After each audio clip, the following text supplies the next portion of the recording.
reste dans les airs, nous vous en parlions hier. Le premier vol inaugural pour Seattle a eu lieu mardi soir. Le Fénois et cette ville du nord-ouest des États-Unis est désormais liée via la compagnie Air Tahiti Nui.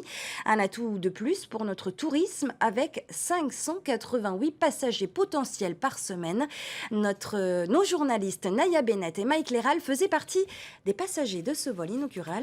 On embarque avec eux. L'arche est sans doute un peu basse pour Miss Tahiti, mais le défi est grand pour ATN. Attirer les snowbirds du Canada et du nord des États-Unis, ces touristes fortunés qui cherchent la chaleur quand l'hiver approche. Sur la basse saison, on a l'ambition, c'est pour ça qu'on a démarré les vols en octobre, et on a des ambitions sur la basse saison d'attirer cette clientèle qui en hiver, forcément cherche un peu le soleil. Si le pays est aussi là pour couper le ruban, c'est parce qu'il a d'autres ambitions. Amener plus de touristes, bien sûr, mais aussi devenir un point de passage incontournable dans le Pacifique. Air Tahiti Nui que nous connaissons, avec des liaisons été l'axe Charles de Gaulle et puis la Nouvelle-Zélande, mais effectivement voir dans quelle manière, de quelle possibilité nous pouvons effectivement développer un véritable hub en Polynésie avec la compagnie Air Tahiti Nui. Et pour assurer la pérennité de cette ligne, il faudra aussi convaincre les Polynésiens de découvrir Seattle. Plus habitués à Los Angeles, ils étaient peu nombreux sur ce premier vol. Et même pour ceux qui sont partis, cette ville demeure mystérieuse. La seule fois où j'ai entendu parler de Seattle, c'était dans le film Nuit blanche à Seattle avec Tom Hanks, je crois. Je ne sais plus. Et du coup, on va essayer de retrouver un peu les endroits qu'on a vus dans le film et puis en découvrir des nouveaux.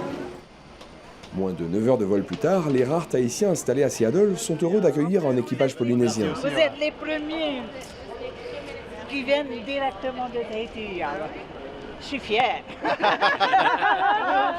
Les premiers vols sont faits essentiellement par l'encadrement pilote pour faire immédiatement un retour d'expérience et puis améliorer ce qui pourrait ne pas fonctionner.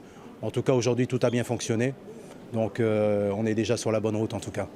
Les Américains, eux aussi, fêtent la nouvelle ligne et le partenariat entre ATN et Alaska Airlines. Le groupe samoan, Nonosina, est même venu de Californie. Seattle est relié à une centaine d'autres villes d'Amérique du Nord et l'État de Washington est l'un des plus riches des États-Unis. La promesse d'un tourisme haut de gamme et d'autres échanges économiques.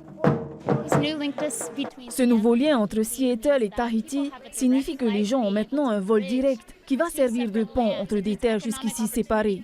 Ça veut dire qu'il y aura des opportunités d'emploi, une ligne directe aussi pour les affaires.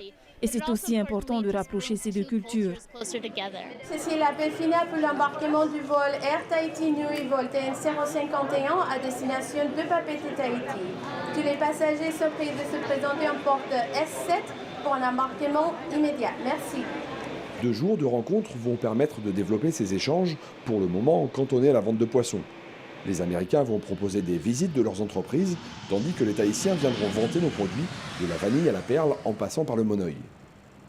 Entre 18 000 et 24 000 passagers devraient emprunter cette nouvelle ligne chaque année, surtout des touristes. ATN estime que 80% d'entre eux devraient être des visiteurs américains et l'espace aérien va aussi s'ouvrir de l'autre côté du globe puisque la compagnie va reprendre début 2023 les rotations vers Tokyo.